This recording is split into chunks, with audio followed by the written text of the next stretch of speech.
ಒಂದಲ್ಲ ಚಳುವಳಿಯ ಸಂಗಾತಿಯಾಗಿ ನಾನು ಚಳುವಳಿಯ ಕಾಲಘಟ್ಟದಿಂದ ನನಗೆ ಮಂಡ್ಯಕ್ಕೆ ಒಂದು ಅವಿನಾಭಾವ ಸಂಬಂಧ ಇದೆ. ಇದು ಸಾಂಸ್ಕೃತಿಕ ಸಂಬಂಧ ಅಂತ ನಾನು ಅಂದ್ಕೊಂಡಿದ್ದೀನಿ. ಈ ಒಂದು ದಿವಸ ಈ ಒಂದು ಸುಂದರ ಕಾರ್ಯಕ್ರಮದಲ್ಲಿ ನಾವೆಲ್ಲ ಹಾಜರಿದ್ದಾಗಿದ್ದೀವಿ. ಅದು ಜಾನಪದ ಸಂಭ್ರಮ ಅಂತಕ್ಕಂಥ ಒಂದು ಕಾರ್ಯಕ್ರಮ. ಕಲೆಗಾಗಿ ಎಲ್ಲ ಜನರಿಗಾಗಿ ಅಂತಕ್ಕಂಥದ್ದು ಬಹಳ ಉತ್ತಮದ ಮಾತು. ಜನಪದ ಲೋಕದಲ್ಲಿ ಕಲೆ ಅದಕ್ಕೋಸ್ಕರ ಅದಲ್ಲ, ಕಲೆ ಜನರಿಗೋಸ್ಕರ ಅಂತಕ್ಕಂಥದ್ದು ಸಾಂಸ್ಕೃತಿಕ ಲೋಕದ ಬಹಳ ಉತ್ತಮದ ಮಾತು. ಹಾಗಾಗಿ ಕಲೆಯನ್ನ ಒಂದು ಕಲಾವಿದರನ್ನ ಕಲಾ ಪ್ರಕಾರಗಳನ್ನ ನಾನು ಗೌರವನೀಯವಾಗಿ ನೋಡ್ತಕ್ಕಂಥದ್ದು ನನ್ನ ಸಂಸ್ಕೃತಿ ಅಂತ ಹೇಳಕ್ಕೆ ಇಷ್ಟಪಡ್ತೀನಿ. ಜನಪದ ಈ ನೆಲದ ಅಸ್ತಿತ್ವ ಅಂತಕ್ಕಂಥದ್ದನ್ನು ನಾವು ನೀವು ಉಪಯೋಗ ಉಳಿದ ಲೋಕಕ್ಕೂ ಪರಿಚಯ ಮಾಡಬೇಕಾಗ್ತದೆ. ಯಾಕಂದ್ರೆ ಜನಪದ ಎಲ್ಲೋ ಎಸಿರಿಂದ ಕೂತ್ಕೊಂಡು ಹುಟ್ಟಿದ್ದಲ್ಲ, ಅದು ಶ್ರಮದ ಸಂಕೇತ. ಜನಪದ ಅಂತಕ್ಕಂಥದ್ದು ಶ್ರಮದ ಸಂಕೇತ. ಹಾಗಾಗಿ ಸಂಗೀತದ ಒಳಗಡೆ ಶ್ರಮವನ್ನು ಕೂಡ ಬೆವರನ್ನು ಕೂಡ ಹಚ್ಚಿಟ್ಟುಕೊಂಡು ಕಟ್ಟುವುದರ ಕಡೆ ಮತ್ತು ಬಿತ್ತುವುದರ ಕಡೆ ಗಮನ ಹರಿಸುತ್ತಲ್ಲ, ಅದು ನಿಜವಾದ ಸಂಗೀತ ಅಂತ ನಾನು ಭಾವಿಸ್ತೇನೆ. ಹಾಗಾಗಿ ಜನಪದದ ಮೇಲೆ ನನಗೆ ವಿಶೇಷವಾದಂತಹ ಕಾಳಜಿ ಮತ್ತು ಅಧ್ಯಯನ ಮತ್ತು ಬೆಳಿಬೇಕಾದಂಥ ಸಂಗತಿಗಳು ಅನೇಕರು ಅಂತಕ್ಕಂಥದ್ದು ನನ್ನ ವೈಯಕ್ತಿಕವಾದಂಥ ಅಭಿಪ್ರಾಯ. ಯಾವ ದೇಶ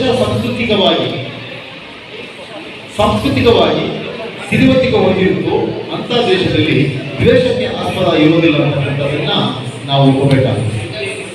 ಯಾವ ದೇಶದಲ್ಲಿ ಸಂಸ್ಕೃತಿ ಅತಿ ಹೆಚ್ಚು ವೈಭವಪೂರ್ವಕವಾಗಿರುತ್ತೋ ಅಂಥ ದೇಶದಲ್ಲಿ ದ್ವೇಷಕ್ಕೆ ಆಸ್ಪದ ಇರುವುದಿಲ್ಲ. ಹಾಗಾಗಿ ನಮ್ಮ ಕನಸು ಮತ್ತು ನಮ್ಮ ಮನಸ್ಸು ಅರಳುವಿಕೆ ಯಾವ ಕಡೆ ಅಂದರೆ ಸಾಂಸ್ಕೃತಿಕ ಆನಂದದಲ್ಲಿ ಇರ್ತದೆ. ನೆಲ ಸಂಸ್ಕೃತಿಯನ್ನ, ಈ ನೆಲಕ್ಕಿರ್ತಕ್ಕಂಥ ಒಂದು ವ್ಯಕ್ತಿತ್ವ ಇದೆ, ಈ ನೆಲಕ್ಕೊಂದು ಆಕರ್ಷಣೀಯ ವ್ಯಕ್ತಿತ್ವ ಇದೆ, ಈ ನೆಲಕ್ಕೊಂದು ಆಯಸ್ಕಾಂತೀಯ ಗುಣವಿದೆ. ಆ ಆಯಸ್ಕಾಂತೀಯ ಗುಣ ಅದು ಇವತ್ತರದಲ್ಲ, ನಿನ್ನೆದಲ್ಲ, ನಮ್ಮ ಪರಂಪರೆ ನಮಗೆ ಕೊಟ್ಟದ್ದು. ಒಂದು ವಚನಕಾರರು, ತತ್ವಪದಕಾರರು, ಸೂಫಿಗಳು, ಸಂತರು ಇಲ್ಲಿ ನಡೆದು ಹೋಗಿರೋದ್ರಿಂದ ಆ ವಾಸನೆ ಮತ್ತು ಅದರ ಒಂದು ರಹದಾರಿ ಈಗಲೂ ಕೂಡ ನಮ್ಮಂಥವರು ಅಥವಾ ಬರ್ತಕ್ಕಂಥ ಕಾಲ ಓಡಾಡಲಿಕ್ಕೆ ಅನುಕೂಲ ಆಗಿದೆ ಅಂತ ನಾನಂತೂ ಒಬ್ಬ ಕಲಾವಿದನಾಗಿ ಹೇಳ್ತೇನೆ.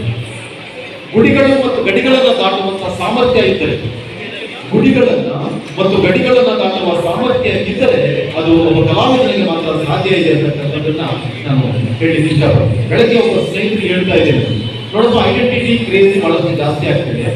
ಇಲ್ಲ ಹಣವಂತನಾಗಿರ್ಬೇಕು, ಇಲ್ಲ ಅಧಿಕಾರದಲ್ಲಿರ್ಬೇಕು, ಇಲ್ಲ ಸೆಲೆಬ್ರಿಟಿ ಆಗಿರ್ಬೇಕು. ಆದರೆ ಒಬ್ಬ ಕಲಾವಿದ ಏನು ಆಗದೆ ಜಗತ್ತನ್ನ ನೋಡ್ಲಿಕ್ಕೆ ಸಾಧ್ಯ ಆಗುತ್ತೆ, ಅದನ್ನು ಗುರುತು ಮಾಡುತ್ತೆ ಜಗತ್ತು. ಅಂತಾಗಿ ಕಲಾವಿದರಿಗೆ ತನ್ನದೇ ಆದಂತ ಶಕ್ತಿ ಮತ್ತು ಸಾಮರ್ಥ್ಯ ಬೇಕಾಗುತ್ತೆ. ಆ ಶಕ್ತಿ ಮತ್ತು ಸಾಮರ್ಥ್ಯಗಳು ಜನಪದವಾದರೆ ಅದು ನಾಳೆಗೆ ಅನುಕೂಲ ಆಗುತ್ತೆ.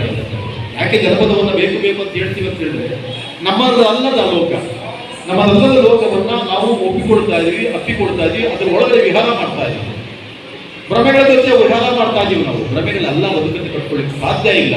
ನಮ್ಮ ಒಳಗಿನ ವಿವೇಕದ ಜೊತೆ ಓಡಾಡಬೇಕು, ಒಳಗಿನ ಮನಸ್ಸನ್ನು ಮಾತನಾಡ್ಕೋಬೇಕಾಗಿದೆ.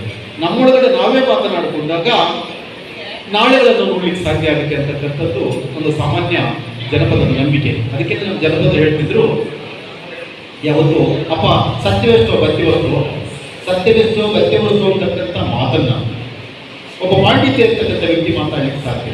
ನಾನು ಪಾಂಡಿತ್ಯ ಇರ್ತಕ್ಕಂಥವ್ರ ಹತ್ರ ಈ ಥರದ ಮಾತುಗಳು ನೋಡಿಲ್ಲ. ಜನಪದ ಬಿತ್ತಿ ಹೋಗಿರ್ತಕ್ಕಂಥ ಮಾತುಗಳಲ್ಲಿ ಅಂತ ಅದ್ಭುತವಾದಂಥ ನುಡಿ ಸಂಪತ್ತಿದೆ. ಅವರ ಮಾತು ಅದು ನಿತ್ಯ ಸತ್ಯಗಳನ್ನು ಬಿತ್ತುವ ಕಡೆ ಹೋಗುತ್ತೆ. ಅವರ ಹಾಡು ಸಮಾಜವನ್ನು ಕಟ್ಟುವ ಕಡೆ ಹೋಗುತ್ತೆ. ಆ ಕಾರಣಕ್ಕಾಗಿ ಹೊಲ ಉಳುವಾಗ ಹಾಡು, ಬಿತ್ತುವಾಗ ಹಾಡು, ಕಣದಲ್ಲಿ ಹಾಡು, ಗುಡದಲ್ಲಿ ಹಾಡು, ಸೋಪಾನದಿಂದ ಹಾಡು, ಗುಡಿಸಿಗಾಕದಾಗ ಹಾಡು. ಬಹುಶಃ ಜನಪದರಲ್ಲಿ ಪದವಿಲ್ಲದ ಪ್ರಯೋಗವೇ ಇಲ್ಲ. ಸದಾ ಪದ ಅವರ ಜೊತೆಗೆ ಇರ್ತಾ ಇತ್ತು. ಆ ಪದ ಶ್ರಮ ಸಂಸ್ಕೃತಿಯ ಸಂಕೇತವಾಗಿತ್ತು. ಅದು ವಿಲಾಸಿ ಜೀವನವನ್ನು ಎಂದು ಇಷ್ಟಪಟ್ಟಿರಲಿಲ್ಲ. ವಿಲಾಸಿಗಳ ಜೊತೆ ಅದು ಓಡಾಟವೂ ಇಲ್ಲ. ಜನಪದ ಶ್ರಮದ ಜೊತೆನೆ ಬದುಕನ್ನು ಕಟ್ಟಿಕೊಡುತ್ತದೆ. ಯಾಕೆಂದರೆ ಇವತ್ತು ಕೂಡ ಜನಪದ ಇಷ್ಟೆಲ್ಲ ಪಾಶ್ಚಿಮಾತ್ಯ ವಿಕೃತಿಗಳ ನಡುವೆಯೂ ಕೂಡ ಬದುಕಿದೆ, ಅದಕ್ಕೊಂದು ಜೀವಂತಿಕೆ ಇದೆ.